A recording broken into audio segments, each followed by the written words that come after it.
Panchayat election কোন তাৰিখে 7 তাৰিখে আচ্ছা 7 তাৰিখলৈকে তো সময় আছে মই আজি যি কৈ যাম আকৌ পাহৰি যাব নেকি হা ও একদম নাপাহৰিব কিন্তু কাৰণ 7 লৈকে তো মই আকৌ এবাৰ আহিব নোৱাৰিম একদম মনত ৰাখিব বাইদেউ কি খবৰ সব ঠিক আছে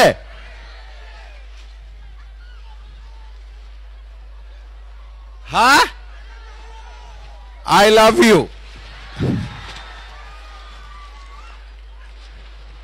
বাইদেউ সকল খবৰ ভাল সবৰ ভাল আপোনালোক মনে মনে আছে একদম খবৰ ভাল নে বেয়া ঠিক আছে প্ৰথমতে মই আমাৰ সকলো ৰাইজকে বহাগ বিহু পয়লা বৈশাখ মই সকলোৰে শুভ কামনা জনাইছো শুভেচ্ছা জনাইছো বিহু ভালে ভালে হৈ গল নে নাই ফাংচন হৈছে ইয়াতে ফাংচন হৈছে না নাই ইয়াতে হোজাইত হোৱা নাই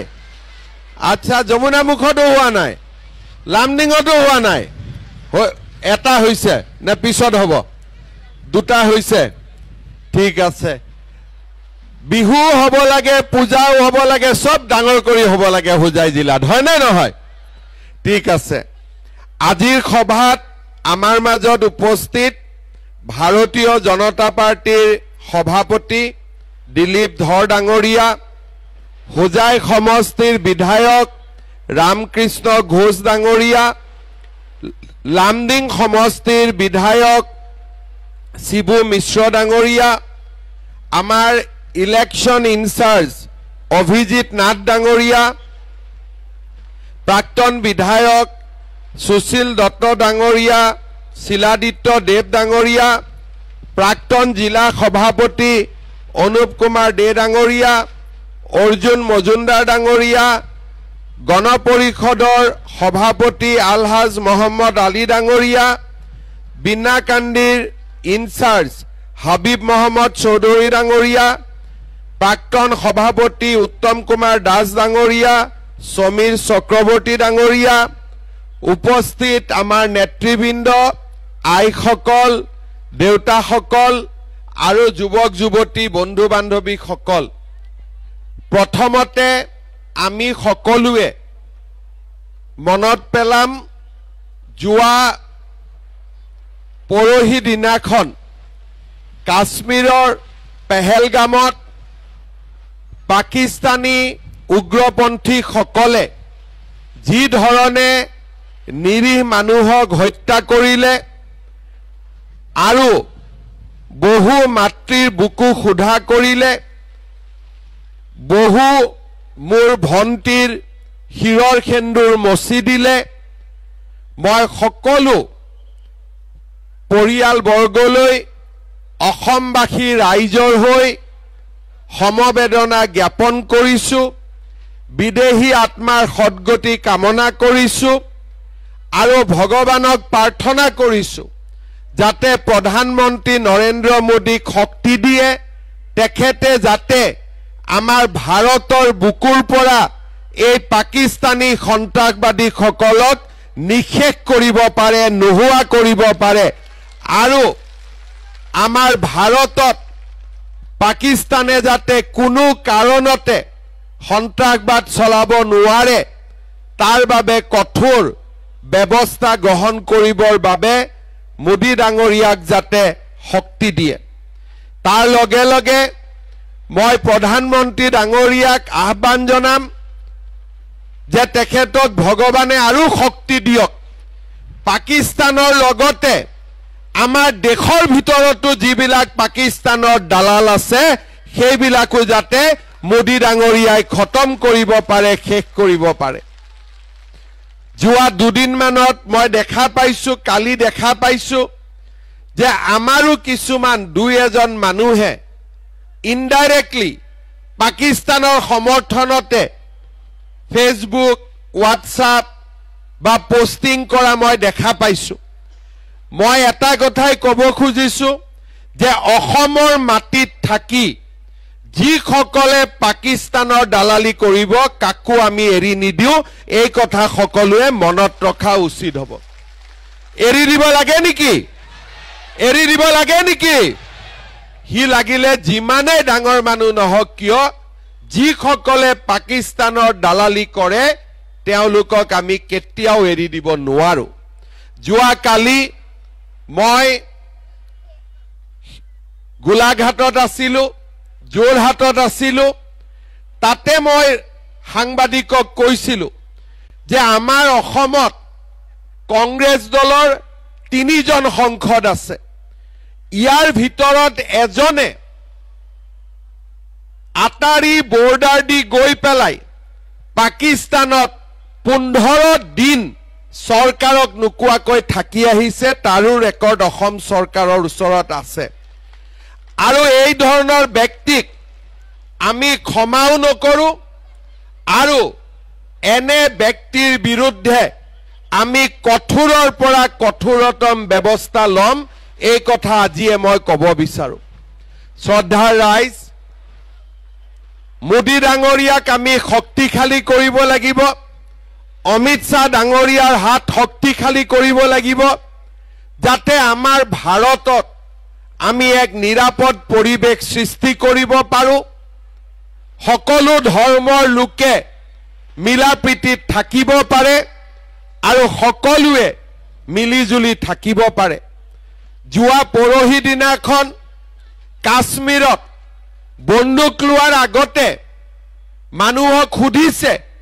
যে তোৰ ধৰ্ম কি আগতে কেতিয়াও সন্ত্ৰাসবাদীয়ে ধৰ্ম বিচাৰ কৰি মানুহক মৰা নাছিলে প্ৰথমবাৰ আমি দেখিছো যে কোনোবাই যদি কৈছে মই হিন্দু নিজৰ পত্নীৰ আগতে গিৰিয়েকক গুলি মাৰি হত্যা কৰা হৈছে আপোনালোকে একেদিন টিভিত দেখি আছে কি হিন্দু হোৱাটো দুখৰ কথা হ'ব পাৰে নেকি আজি ভাৰতবৰ্ষত 5000 বছৰৰ পৰা হিন্দু আছে চন্দ্ৰ সূৰ্য থকালৈকে হিন্দু থাকিব এই হৈছে সত্য আৰু চিৰন্তন সত্য আজি আমি যদি সন্ত্ৰাসবাদৰ ভয়ত কাশ্মীৰ যাব নোৱাৰো সন্ত্ৰাসবাদৰ ভয়ত যদি অসম আহিব নোৱাৰো উত্তৰ পূব যাব নোৱাৰো তাক আমি কেতিয়াও মানি ল'ব নোৱাৰো আৰু সেই কাৰণে সন্ত্ৰাসবাদৰ বিৰুদ্ধে আমি হিন্দু মুছলমান সকলোৱে একেলগে যুঁজিব লাগিব ভাৰতত সন্ত্ৰাসবাদে যাতে মূৰ দাঙি উঠিব নোৱাৰে তাৰ বাবে সকলোৱে আমি একেলগে কাম কৰিব লাগিব শ্ৰদ্ধাৰ ৰাইজ আজি আপোনালোকে দেখা পাইছে বিজেপি দলৰ শাসনত হিন্দু মুছলমান খ্ৰীষ্টিয়ান সকলো আজি নিৰাপদে আছে এতিয়া যেতিয়া আমি চৰকাৰী আঁচনি দিওঁ আমি সকলো ধৰ্মৰ লোকক দিওঁ আমি কেতিয়াও নুখুদো যে তুমি মুছলমান তুমি অৰুণোদয় নোপোৱা এনেকুৱা কথা আমি কওঁ নেকি আমি কেতিয়াবা কওঁ নেকি তুমি মুছলমান মানুহ তুমি অৰুণোদয় নাপাবা প্ৰধানমন্ত্ৰীৰ আবাস নোপাবা তেনেকুৱা কথাটো বিজেপিয়ে নকয় বিজেপিয়ে তো সকলোৰে লগত সমানে থাকে আজি আমাৰ কংগ্ৰেছসকলে মানুহক কয় যে ওয়াকফ আইন আহিলে মছজিদ ভাঙি দিব মাদ্ৰাসা ভাঙি দিব আপোনালোকে এটা কথা কক বিজেপি অহাৰ পিছত অসমত মছজিদ বাঢ়িছে নে কমিছে যমুনা মুখত মছজিদ বাঢ়িছে নে কমিছে তেতিয়ালে যিসকলে এই ধৰণৰ মিছা কথা কয় অসত্য কথা কয় তেওঁলোকে এটাই বুজি পাব লাগে যে প্ৰধানমন্ত্ৰী মোদী ডাঙৰীয়া হিন্দুৰ লগতো আছে মুছলমানৰ লগতো আছে আমি মাত্ৰ সন্ত্ৰাসবাদীৰ লগত নাই আমি টেৰৰিষ্টৰ লগত নাই এইটোৱে হৈছে সবকা সাথ সবকা বিকাশ কোনোবা মুছলমান মানুহে বিচাৰে নেকি যে সন্ত্ৰাসবাদী ভাৰতত থাকক কোনোবাই বিচাৰে নেকি কোনোবা হিন্দু মানুহে বিচাৰে নেকি সন্ত্ৰাসবাদী ভাৰতত থাকক কোনোবাই বিচাৰে নেকি আৰু এটা কথা আজি আপোনালোকে উল্লেখ কৰিব বহুত ডাঙৰ কথা মই কৈছো আমাৰ ৰাহুল গান্ধীয়ে হিন্দু ধৰ্মৰ মানুহবিলাকক ভাগ কৰে তুমি ওবিসি তুমি এসটি তুমি এসসি তুমি জেনাৰেল কিন্তু কালি যেতিয়া পেহেলগামত বন্দুক ললে সন্ত্ৰাসবাদীয়ে সুধিলে কি তুমি হিন্দু কাকুটো সুধা নাই তুমি কি এসসি তুমি কি এসটি তুমি কি ওবিসি হিন্দু বুলি কোৱাৰ লগে লগে তাক গুলিয়াই মাৰি দিলে হয় না নহয় তাৰ মানে আমাৰ সন্মুখত জাতপাতৰ ৰাজনীতি নহয় एक है हम लोग सेव है एक रहेगा तो सेफ रहेगा হয় না নহয় গতিকে আমি সকলোৱে এক হৈ থাকিব লাগিব ভাৰতক শক্তিশালী কৰিব লাগিব আৰু পাকিস্তানৰ দৰে দেশক বাংলাদেশৰ দৰে দেশক আমি কঠোৰ শাস্তি দিব লাগিব শ্ৰদ্ধাৰ ৰাইজ পঞ্চায়ত ইলেকশ্যন আহি আছে প্ৰত্যেকটো ইলেকশ্যন আমাৰ বাবে গুৰুত্বপূৰ্ণ এই বছৰ বহাগ হৈ গল অহা বহাগলৈকে আপোনালোকে দুটা ডাঙৰ ভোট দিব লাগিব এটা ভোট যে আমাৰ পঞ্চায়ত কোন হ'ব জিলা পৰিষদ কোন হ'ব আঞ্চলিক পঞ্চায়ত কোন হ'ব আৰু লাহেকৈ এই বছৰৰ ভিতৰতে আপোনালোকে এপ্ৰিল মাহত অহা বছৰ এপ্ৰিল মাহত অসমত চৰকাৰ কোনে কৰিব তাৰ কাৰণেও আপোনালোকে ভোট দিব লাগিব তাৰ মানে এই বছৰটো আমাৰ কাৰণে গুৰুত্বপূৰ্ণ বছৰ প্ৰত্যেকটো চিন্তা আমি ভাবি কৰিব লাগিব প্ৰত্যেকটো চিন্তা আমি গভীৰভাৱে সিদ্ধান্ত লোৱাৰ আগতে তিনিবাৰ ভাবিব লাগিব আপোনালোকে নিজে মনত পেলাওক আমাৰ অসমত আজি বিজেপি চৰকাৰ আছে কিয় চৰকাৰ আছে কাৰণ আপোনালোকে বিজেপিক ভোট দিছে আপোনালোকে বিজেপিক ভোট দিয়াৰ আগতে আমাৰ অসমত চৰকাৰ কাৰ আছিল কংগ্ৰেছৰ চৰকাৰ আছিল 15 বছৰ কংগ্ৰেছৰ চৰকাৰ আছিল আৰু আজি 10 বছৰ বিজেপিৰ চৰকাৰ 9 বছৰ হ'ব 10 মে তাৰিখে কোভিডৰ নামত 3 বছৰ গল যদি 9 বছৰৰ পৰা 3 বছৰ বাদ দিয়ে বিজেপিয়ে 6 বছৰ দেশ চলাইছে কোভিডৰ সময়তো আমি আপোনালোকক কেনেকে সেৱা কৰিছিলো তাক আপোনালোকৰ আজিও মনত আছে ঘৰে ঘৰে ভ্যাকচিন আইসিইউ মেডিকেল অক্সিজেন আমি অসমত আটাইতকৈ ভাল কৰি কোভিডৰ সময়ত ৰাইজক সেৱা কৰিছিলো 6টা বছৰত আমি কৰা কামৰ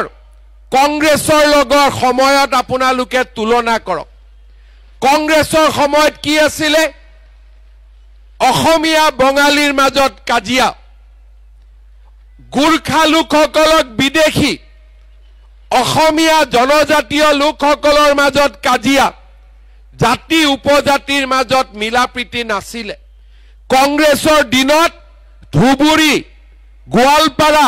ধুবুৰী কোকৰাঝাৰ উদালগুৰিত আনকি মুছলমান লোকসকলকো হত্যা কৰা হৈছিল সাম্প্ৰদায়িক সংঘৰ্ষ হৈছিল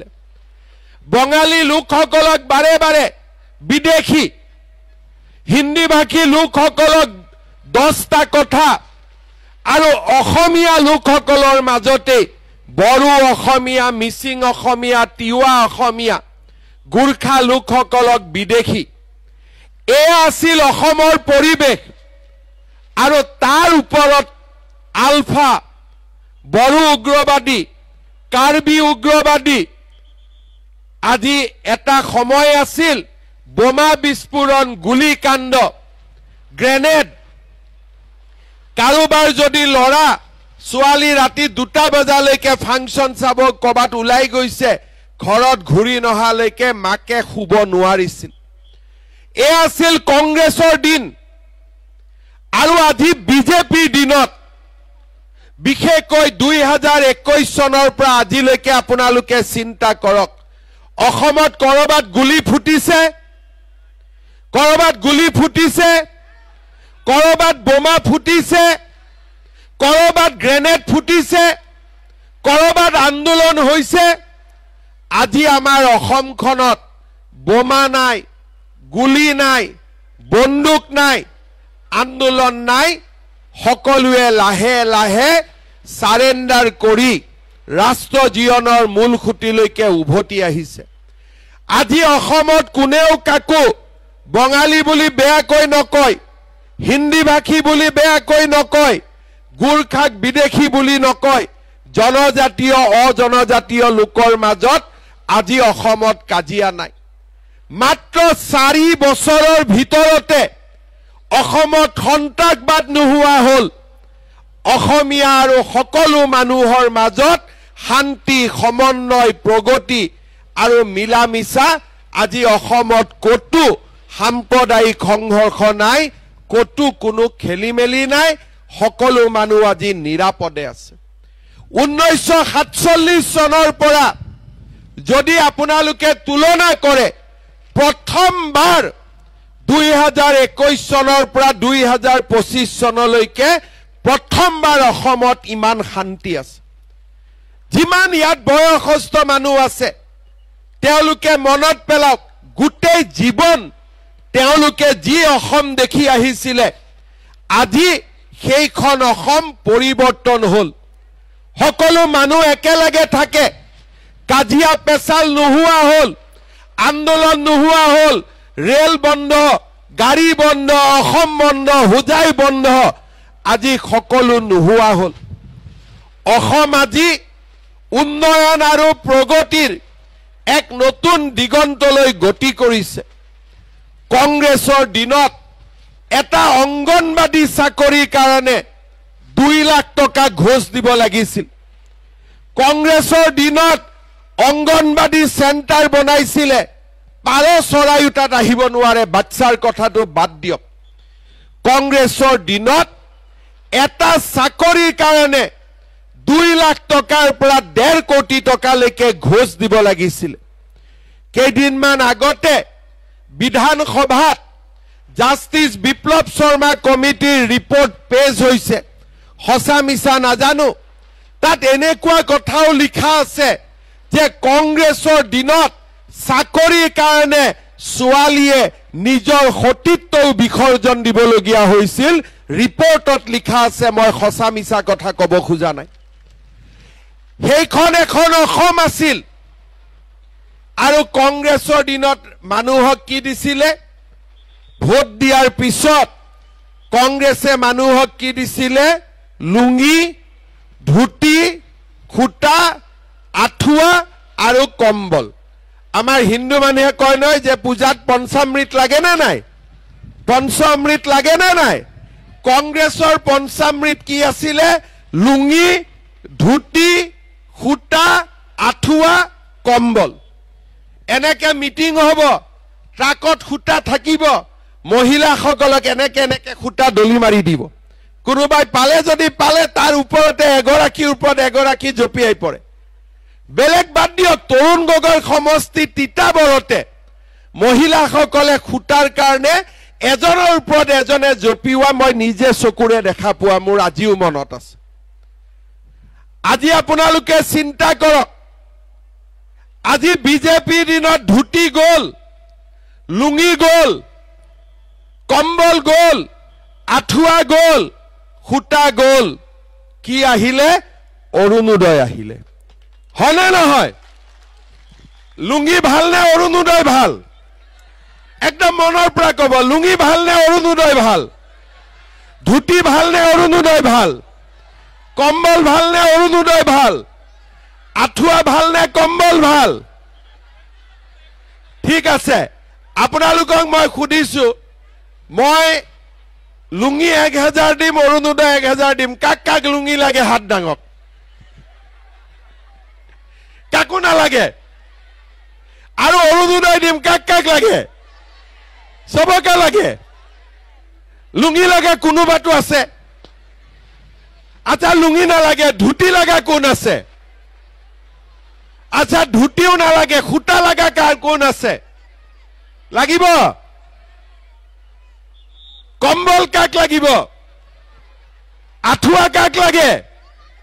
তাৰ মানে আপোনালোকক কি লাগে অৰুণোদয় লাগে নিযুত মইনা লাগে আপোনালোকক মহিলা উদ্যমিতা লাগে হয় না নহয়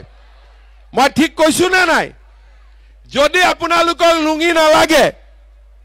তেতিয়ালেতো কংগ্ৰেছকো ভোট দিব নালাগে, কাৰণ কংগ্ৰেছক ভোট দিলে অৰুণোদয় যাব আউট, ইন হ'ব লুঙি, অৰুণোদয় বাহিৰ লুঙি ভিতৰ, নিযুত মইনা বাহিৰ ধুতি বাহিৰ ভিতৰ, লুঙি আৰু ধুতি যাক লাগে সি কংগ্ৰেছক ভোট দিব। ঠিক আছে, যাক বিনামূলীয়া চাকৰি লাগে, যাক অৰুণোদয় লাগে, যাক নিযুত মইনা লাগে, সি কাক ভোট দিব? অলপ ডাঙৰ কৰি কওক, মোৰ কাণখন ৰাতিপুৱাৰ পৰা ভাল কৰি শুনাই নাই মই। কাক ভোট দিব? বাছ, ইয়াৰ পিছত আপোনালোকে চিন্তা কৰক, কংগ্ৰেছক ভোট দিলে আমি 5টা অমৃত পাম, লুঙি, ধুতি, সূতা, কম্বল, আঁঠুৱা। এইটো আমাক নালাগে, হয় নে নহয়? গতিকে যি কংগ্ৰেছীয়ে অৰুণোদয় খোজে তাক আপোনালোকে ক'ব, বেটা তোক অৰুণোদয় কিয় লাগে, তোৰ ঘৰত লুঙি পঠাই দিম। কিন্তু কংগ্ৰেছী বিলাকে বেছিকৈ লাইন লগায় অৰুণোদয়ৰ কাৰণে, হয় নে নহয়? হয় নে? ভোট নিদিয়ে কিন্তু লাইন আগত লগায়। তেতিয়া মই কৈছো, তহঁতক যদি অৰুণোদয় লাগে তেতিয়াহ'লে বিজেপিক ভোট দে, লুঙি লাগিলে যদি কংগ্ৰেছক ভোট দে, হয় নে নহয়? মই কংগ্ৰেছৰ মানুহবিলাকক ক'ব খোজো যে আপোনালোকে হাতৰ ছবিটো বাদ দিয়ক, লুঙিৰ ছবিত ইলেকশ্যন উঠক। ঠিক কৈছো নে নাই? তেওঁলোকে লুঙি ধুতিৰে ৰাজনীতি কৰিলে, আমি কি কৰিলো? শান্তি আহিলে, সমন্বয় আহিলে। আটাইতকৈ ৰাজনীতি কৰা মানুহে টকা ক'ত খাইছিলে? অসমত নিয়ম আছিলে যে ৰাজনীতি কৰা মানুহে চাকৰি নামতে বেছি টকা খাইছিলে, হয় নে নহয়? মোৰ দিনত মই 1.5 লাখ, এটা দুটা নহয়, 1.5 লাখ ল'ৰা ছোৱালীক চৰকাৰী চাকৰি দিছো। যদি মই 10 লাখ কৰি ললোহেঁতেন কিমান হ'ল বাদ দিয়ক, মাত্ৰ যদি মই শিলাদিত্য ৰামকৃষ্ণ শিবুক কলোহেঁতেন যে তোমাৰ সমষ্টি 10,000 ল'ৰাক চাকৰি দি মোক 1 লাখ কৰি উঠাই দিয়া, সব দিব ৰাজি থাকে নে নাই? চাকৰিৰ কাৰণে 1 লাখ, 1.5 লাখ চাকৰি 1 লাখ টকাকৈ ললে 1500 কোটি টকা মোৰ ঘৰত আহিলেহেঁতেন, আৰু বাকী তলত অলপ অলপ 20,000 30,000 আৰু ললেহেঁতেন। সাৰা বিজেপি মানুহৰ ঘৰত গাড়ীও হৈ গ'লহেঁতেন, বিল্ডিংও বনি গ'লহেঁতেন। কিন্তু আজি বিজেপি চৰকাৰে টকাৰ লোভ কৰা নাই। মোদী ডাঙৰীয়াই কৈছে দুৰ্নীতি হ'ব নোৱাৰে, চাকৰিৰ নামত আজি কোনো বাপৰ বেটাই তামোল এখনো ল'ব নোৱাৰে, এনেকুৱা আমি ৰাজনীতি কৰিছো নে নাই? আজি প্ৰথমবাৰ অসমত দুখীয়া মানুহৰ ঘৰৰ লৰাই, সবজি বেপাৰীৰ লৰাই, ঠেলা চালকৰ লৰাই, ৰিক্সা চালকৰ লৰাই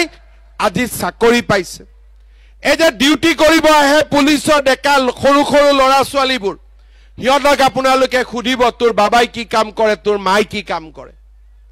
চাকৰি কৰিব নতুনকৈ যিবিলাক ল'ৰা ছোৱালী জইন কৰিছে তেওঁলোকক সুধিব তোমাৰ বাবাই কি কাম কৰে, তোমাৰ মাই কি কাম কৰে। কোনো ধনী মানুহৰ ল'ৰা নাই, সকলো দুখীয়া মানুহৰ ল'ৰা ছোৱালীয়ে আজি বিজেপিৰ দিনত চাকৰি পাইছে। আপোনালোকৰ ল'ৰা ছোৱালীয়ে ভাল কৰি পঢ়া শুনা কৰক, আজি অসমত চাকৰিৰ কোনো অভাৱ নাই। এই চাকৰি হৈ গ'ল, নৱেম্বৰত মই আকৌ পুলিচৰ ইণ্টাৰভিউ, ফৰেষ্টৰ ইণ্টাৰভিউ মই আকৌ উলিয়াব গৈ আছো। তাৰমানে প্ৰত্যেক বছৰে চাকৰিৰ ইণ্টাৰভিউ চলি থাকিব, ল'ৰা ছোৱালীয়ে পাই থাকিব। এতিয়া যিবিলাকে চাকৰি নাপাব তেওঁলোকৰ কি হ'ব? মই এইটো সিদ্ধান্ত লৈছো যে যিসকল ল'ৰা ছোৱালীয়ে চাকৰি নাপাব, প্ৰত্যেক সমষ্টিত প্ৰত্যেক বছৰত 1,000 কৰি 5,000 ল'ৰা ছোৱালীক আমি 2 লাখ টকাকৈ দিম, যাতে ব্যৱসায় বাণিজ্য কৰিব পাৰে। বেংকৰো মৰ্টগেজ নালাগে, একো নালাগে, চৰকাৰৰ পৰা 2 লাখ টকা দিম, যাতে তেওঁলোকে ব্যৱসায় বাণিজ্য কৰিব পাৰে, আৰু ব্যৱসায় বাণিজ্য ভাল হলে পিছত বেংকৰ পৰাও লোন ল'ব পাৰে। আগতে অসমত কোনোবা এনেকুৱা কাম কৰিছিলে? কেতিয়াবা হৈছিলে? আজি 4 বছৰ নৰেন্দ্ৰ মোদীৰ শাসন কালত আমাৰ অসমত আগতে নোহোৱা নতুন নতুন কাম আজি হৈ আছে যোৱাবাৰ এই ফিল্ডত মিটিং হৈছিলে আমাৰ লোকসভা ইলেকশ্যনৰ সময়ত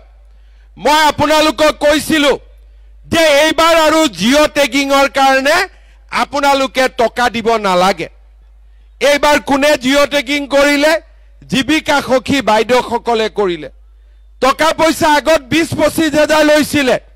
এতিয়া যদি কিবা লৈছে চাহ একাপ খাইছে কিন্তু কোনেও টকা পইচা এইবাৰ জিঅ' টেগিঙত লোৱা নাই লৈছে নেকি টকা পইচা সঁচা কথা ক'ব লৈছে নেকি যিসকলক কিবা কাৰণত জিঅ' টেগিং এতিয়াও হোৱা নাই ইলেকশ্যনৰ পিছত নিজৰ জিঅ' টেগিং আমি নিজে কৰিব পৰা সুবিধা কৰি দিম যাতে দুখীয়া মানুহৰ পৰা ঘৰৰ নামত কোনেও 1 টকা ল'ব নোৱাৰে এইবাৰ পঞ্চায়ত ইলেকশ্যন হৈ যোৱাৰ পিছত পঞ্চায়তত জিকা মানুহক মই গুৱাহাটীত মাতিম অমিত শাহ ডাঙৰীয়াও থাকিব আৰু এটাই ৱাৰ্নিং দিম কোনোবাই যদি দুখীয়া মানুহৰ ঘৰৰ পৰা 1 টকাও লয় হি জেলত যাবই লাগিব 100% দুখীয়া মানুহৰ ওপৰত অত্যাচাৰ নহব শ্ৰদ্ধা ৰাইজ আজি আপোনালোকে চিন্তা কৰক আগতে ৰেচন কাৰ্ড আছিলে ৰেচন কাৰ্ড আগতে কোনে লৈছিলে যিবিলাক বাংলাদেশী আহি ইহঁতে ৰেচন কাৰ্ড লৈছিলে যাতে মানুহক পুলিচে দিগদাৰ নকৰে ভাৰতীয় নাগৰিক বুলি কয় আজিকালি ৰেচন কাৰ্ড হেবিলাক কামত নালাগে এতিয়া ৰেচন কাৰ্ডত আমি কি পাওঁ বিনামূলীয়া চাউল পাওঁ আমি ৰেচন কাৰ্ডত হস্পিটালত 5 লাখ টকালৈকে বিনামূলীয়া চিকিৎসা পাওঁ এইবাৰ মই আৰু এটা সুবিধা ৰেচন কাৰ্ডত দিব খুজিছো কলেজত বিনামূলীয়া এডমিশনৰ কাৰণে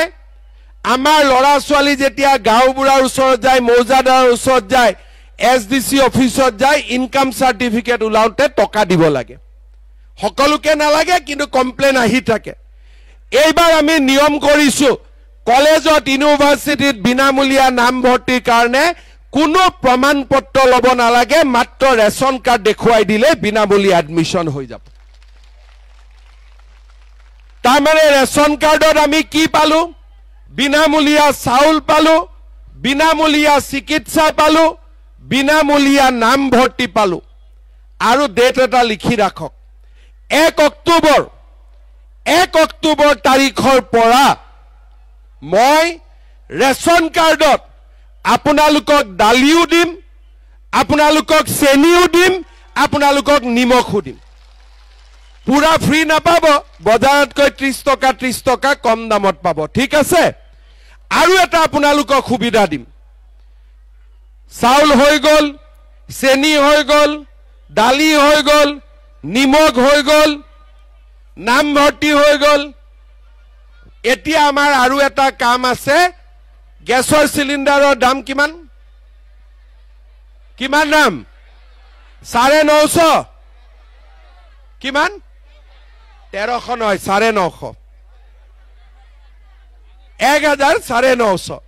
এতিয়া 1 অক্টোবৰৰ পৰা গেছৰ সিলিন্ডাৰৰ দামো 300 টকা কমাই দিম তাৰমানে আমি কি পালো চাউল পালো দালি পালো নিমখ পালো চেনি পালো গেছৰ সিলিন্ডাৰৰ দামো কমি গল যাৰ ঘৰত যাও এতিয়া মোক ধুনিয়াকৈ ভাত খুৱাই দিব সকলো সুবিধা আহি গল আমাৰ দুখীয়া মানুহৰ কাৰণে জীৱনটো বহুতখিনি সুবিধাজনক হল এতিয়া দুখীয়া মানুহে কোট আৰু পইচা দিব লাগে ইলেক্ট্ৰিচিটিত 1 এপ্ৰিলৰ পৰা ইলেক্ট্ৰিচিটিৰ দাম 1 টকা কমিছে নৱেম্বৰ মাহৰ পৰা ইলেক্ট্ৰিচিটিৰ দাম আৰু 1 টকা কমাই দিম তাৰ মানে দুখীয়া মানুহৰ চাউল হল দালি হল নিমখ হল তেল হল গেছৰ দাম কমিলে ইলেক্ট্ৰিচিটিৰ দাম কমিলে অসমত দুখীয়া মানুহ মধ্যবিত্ত মানুহ জিয়াই থাকিব পাৰিব অৰুণোদয় আঁচনি লামডিং হোজাই যমুনামুখ আমি প্ৰথমবাৰ দিছিলো 16000 পৰিয়াল তাৰ পিছত দিলো 23000 পৰিয়াল এতিয়া আমি দি আছো 37-38 হাজাৰ পৰিয়াল সবৰে কাগজ পত্ৰ হৈ গল ফৰ্ম ফিল আপ হৈ গল কিন্তু মোক বিধায়কসকলে কৈছে যে দুখীয়া মানুহ আৰু অলপ বাকি থাকি গল সেইবাবে মই হোজাই লামডিং যমুনা মুখত অৰুণোদয় আৰু নতুনকৈ 4,000 স্যাংচন কৰি দিছো যাতে সকলো দুখীয়া মানুহে অৰুণোদয় পাব পাৰে মই আমাৰ ক্যান্ডিডেট সকলক ৰিকুৱেষ্ট কৰিম গাঁৱত যেতিয়া মিটিংত যাব একটা বহি লৈ যাব গৰীব দুখীয়া মানুহ আহি কব মই অৰুণোদয় পোৱা নাই নামটো লিখি লব লৈ এই লিষ্টটো মোক দি দিব যিমান দুখীয়া মানুহে অৰুণোদয় পোৱা নাই দৰকাৰ হলে মই বেলেগ স্যাংচন কৰি হলেও গৰীব দুখীয়া মানুহ সবকে অৰুণোদয় পোৱা ব্যৱস্থা মই কৰি দিম ঠিক আছে হ'ব ঠিক কথা কৈছো আৰু এটা মই নতুন কথা কব খুজিছো গেছৰ দাম কমিলে অৰুণোদয় আহিলে 1250 ইলেক্ট্ৰিচিটিৰ দাম কমিলে চাউল বিনা পইচাত পালো দালি চেনি নিমখ কম দামত আহিলে লৰা ছোৱালীৰ পঢ়িবৰ বাবে নিযুত মইনা ছোৱালীৰ পঢ়িবৰ কাৰণে 11 গ্ৰেজুৱেট পোষ্ট গ্ৰেজুৱেট আমি 2,500 টকা 1,000 টকাৰ পৰা 2,500 টকালৈকে আমি বেংকৰ একাউণ্টত দিছো আমি দি থাকিম এইবাৰ আমি আৰু এটা কাম কৰিছো যিবিলাক লৰাই গ্ৰেজুৱেচন পাস কৰিব বিএ পাস কৰিব বিএসসি পাস কৰিব পাস কৰাৰ লগে লগে মাক বাপেকৰ পৰা টকা খুজিব হিয়তি লাজ কৰে কিন্তু ইন্টাৰভিউ দিব লাগে বাহিৰত যাব লাগে চাকৰিৰ কাৰণে ইন্টাৰভিউ দিব লাগে খৰচ লাগে সেই কাৰণে এইবাৰ আমি ঠিক কৰিছো যে যিমান লৰাই গ্ৰেজুৱেচন পাস কৰিব এক বছৰৰ কাৰণে তেওঁলোকৰ বেংক একাউণ্টত আমি 2,500 টকা কৰি প্ৰত্যেক মাহত আমি দিয়াৰ ব্যৱস্থা কৰিম যাতে এক বছৰ নিজৰ ভৰিৰ ওপৰত নিজে থিয় হ'ব পাৰে দেউতাক মাকৰ পৰা টকা খুজিব নালাগে শ্ৰদ্ধা ৰাইজ মই আৰু এটা নতুন কথা কব খুজিছো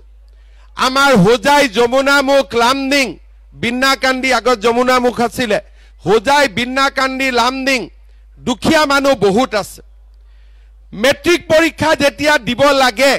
ধনী মানুহৰ লৰাইটো টিউচন লয় ধনী মানুহৰ লৰাই দোকানৰ পৰা ভাল নোট কিনি আনে পেন থাকে কাগজ থাকে দুখীয়া মানুহৰ লগত একো সুবিধা নাথাকে সেই কাৰণে এইবাৰ মই আৰু এটা সিদ্ধান্ত লৈছো যে যিমান লৰা ছোৱালীয়ে মেট্ৰিক দিব সবকে প্ৰত্যেক মাহত বেংক একাউণ্টত মই 300 টকা কৰি জমা দি থাকিম যেতিয়ালৈকে পৰীক্ষাটো নহয় যাতে নোট কিনিব পাৰে কিতাপ কিনিব পাৰে 10 জন লৰা একেলগ হৈ গাঁওখনতে কোনোবা গ্ৰেজুৱেট পাস কৰা লৰাই তেওঁলোকক টিউচন এটাও কৰি দিব পাৰে প্ৰত্যেক মাহত বেংক একাউণ্টত 300 টকা কৈ আহি থাকিব যেতিয়ালৈকে মেট্ৰিকত ৰিজাল্ট নহয় আপোনালোকে চিন্তা কৰক আজি বিজেপিয়ে কিমান চিন্তা কৰিছে যেটো আপোনালোকেও ভাবা নাছিলে যে এইবিলাক কাম কোনবাই চৰকাৰে কৰিব পাৰে কোনবাই ভাবিছিল নেকি আগতে মানুহে কি ভাবিছিল যে চৰকাৰ আহিলে লুঙ্গি পাম ধুতি পাম কিন্তু আজি আমি অৰুণোদয় দিছো নিযুত মইনা দিছো এতিয়া মহিলাসকলে ৰখি আছে যে 10,000 টকাটোৰ কথা কেতিয়া কব হয়নে 10,000 টকাটো লাগে না নাই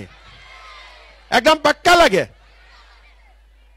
এতিয়া আপোনালোকে গম পাইছে না নাই যে 10,000 টো বিলুৱা ষ্টাৰ্ট হৈ গল বিহালী সমষ্টিত আমি দিলুৱে গম পাইছে না নাই গম পাইছে এতিয়া যমুনা মুখত বিন্নাকান্দিত কেতিয়া পাব লামডিঙত কেতিয়া পাব হোজাইত কেতিয়া পাব এইটো লৈ কোনো চিন্তা নাই জুন মাহত মই ৰামকৃষ্ণ ঘোষ শিবু মিশ্ৰৰ পৰা ডেট লৈ এখন মিটিং কৰি আপোনালোকক হোজাইত যমুনামুখ বিন্নাকান্দি লামডিঙত মই জুন মাহৰ ভিতৰত আপোনালোকক 10,000 টকাটো ক্লিয়াৰ কৰি দিম ঠিক আছে সবে আপোনালোকে 100% পাই যাব হিদিনাখন মই বিহালীত টকা বিলাব গলো এগৰাকী মহিলা মোৰ লগত সেলফি উঠি আছে সেলফিটো হোৱা নাই মই বাইদেউ মোবাইলটো বেয়া আছে নেকি কৈছে এতিয়া 10,000 পাম ন এটো মোবাইল দলিয়াই দিম নতুন মোবাইল কিনিম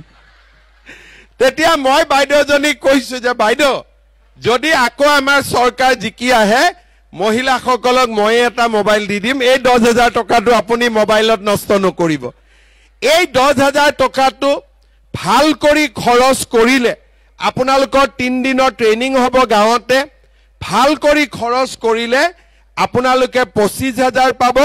25,000 খৰচ কৰিলে তাৰ পিছত আপোনালোকে 50,000 পাব যিসকলক লাখপতি বাইদেউ হ'ব ইচ্ছা আছে তেওঁলোকে ভাল কৰি টকাখিনি খৰচ কৰিব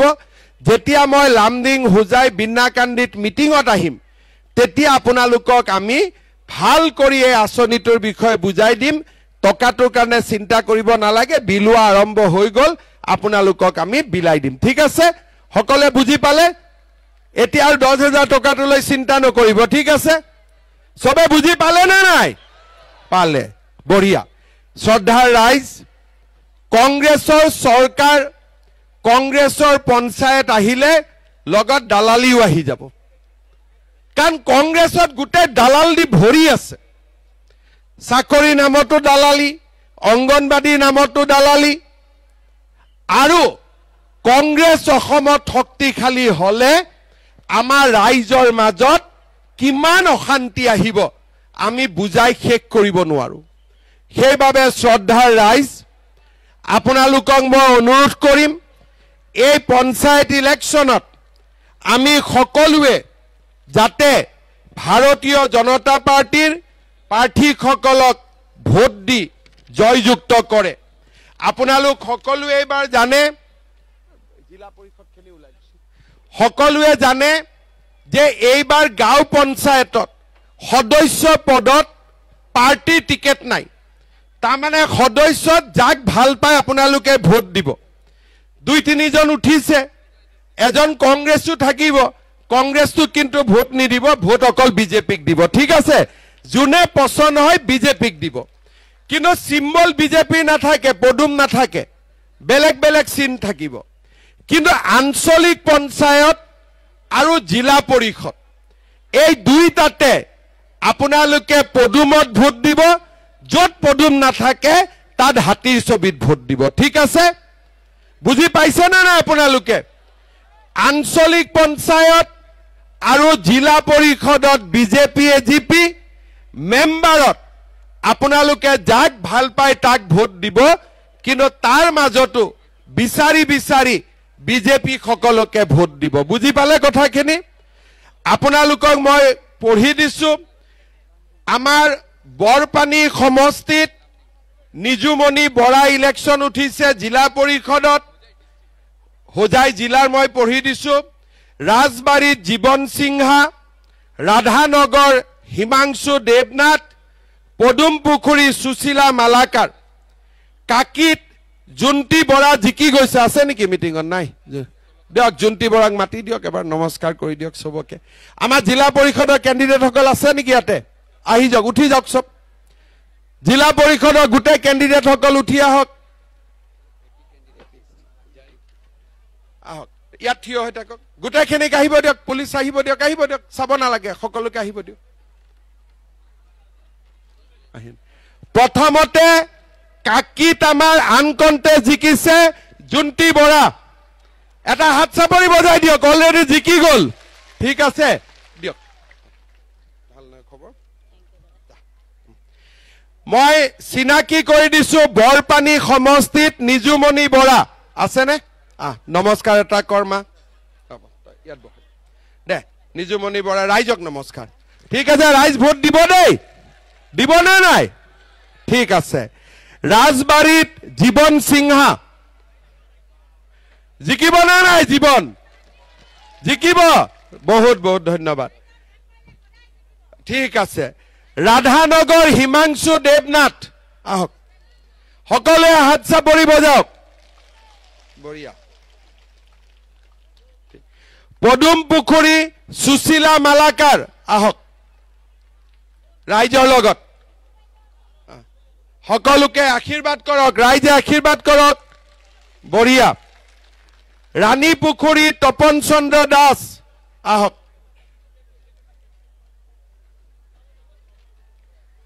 সকলোৱে হাত চাপৰি বজাওক তপন চন্দ্ৰ দাস লামডিং ৰূপন দাস আছে তলত আছে ঠিক আছে মুৰাজাৰ ফাতিমা বেগম আহক ফাতিমা জিকাই দিব দেই সবে আৰু কোনবাই যে কৈ আছে মছজিদ বন্ধ হ'ব কিবা বন্ধ হ'ব এইবিলাক সব ফালতু হয় কংগ্ৰেছ বিলাক ইয়াৰ কাম নাই কাৰণে এইবিলাক কৈ থাকে ঠিক আছে সকলোৱে ভোট দিব লামডিং ৰূপন দাস সকলোৱে আশীৰ্বাদ কৰিব ঠিক আছে চৌধুৰী বাজাৰ নাৰ্জুনা বেগম সকলোৱে আশীৰ্বাদ কৰিব দোয়া কৰিব হাত চাপৰি বজাওক ডবকা আহমেদ হুছেইন এজিপি ইয়াতে পদুম নাথাকে হাতী ছবিত ভোট দিব লাগিব ঠিক আছে তাৰ পিছত নীলবাগান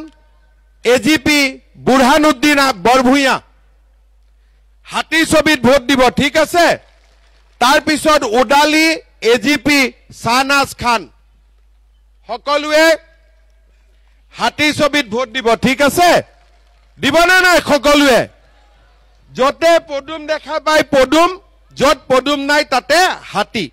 আঞ্চলিক পঞ্চায়তৰ প্ৰাৰ্থীৰ নামখিনি মই কৈ দিছো আমাৰ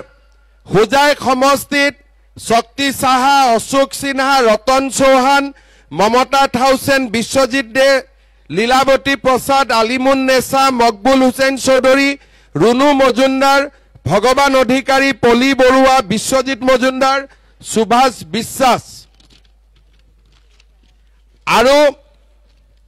জুচি কেম্প্ৰাই শিখা ঘোষ চন্দনবাই সাহু চন্দ্ৰবাই সাহু প্ৰসেনজিৎ দাস মমতা মণ্ডল নীলমণি দেৱনাথ মাম্পি মালাকাৰ পল্লৱজ্যোতি দাস নকুল পাটৰ লামডিং সমষ্টিত সন্দিতা ডেকা আজিজুৰ ৰহমান আব্দুল ৰহমান ৰহিম জ্যোতিপ্ৰভা হাজৰিকা আনকণ্ঠে জিকিছে সুনীতা বৰদলৈ সালেহা বেগম সীতাৰাণী দে ৰঞ্জু দাস গোপাল নাথ আনকণ্ঠে জিকিছে মাম্পি দাস শহীদা বেগম সুকন্যা বৰা প্ৰিয়ংকা দাস চন্দন দাস ৰফিজুল আলম ৰঞ্জিত বিশ্বাস আনকণ্ঠে জিকিছে ৰাধিকা বড়ো আব্দুল জলিল বিনাকান্দি সমষ্টিত আমাৰ আৰু এজিপি গদাধৰ দাস সিতাৰা বেগম মৌচুমী বেগম আনোৱাৰ হুছেইন দিলৱাৰ হুছেইন বৰভূঞা কামৰান হুছেইন সুলেমা খাতুন ৰীতা বিশ্বাস নাজনিমা বেগম ময়ূৰী নন্দী অঞ্জুমা বেগম নাছৰিন সুলতানা এইকেইগৰাকী আমাৰ ফালৰ পৰা আঞ্চলিক পঞ্চায়ত গাঁও পঞ্চায়তত আপোনালোকে যাক ভাল পায় তাকে ভোট দিব ঠিক আছে খালি বিজেপিক দিব কংগ্ৰেছক নিদিব হ'ব সকলোৱে বুজি পালে গোটেইখিনি কথা বুজি পালে জুন মাহত মই আকৌ আহিম লামডিং হোজাই আৰু বিনাকান্দি মহিলাসকলৰ মাজত টকাটো দিবৰ কাৰণে আহিম সিদিনাখন ভাত পানী খাই যাম ঠিক আছে আজি বহুত গৰম আছে সিদিনাখন অলপমান ভাল কৰি পেণ্ডেল টেণ্ডেল বনাই ল'ম ঠিক আছে হ'ব সকলোৱে মোৰ লগত ক'ব ভাৰত মাতা কি ডাঙৰ কৰি ক'ব লাগিব যাতে পাকিস্তানী বিলাকেও শুনা পায় ভাৰত মাতা কি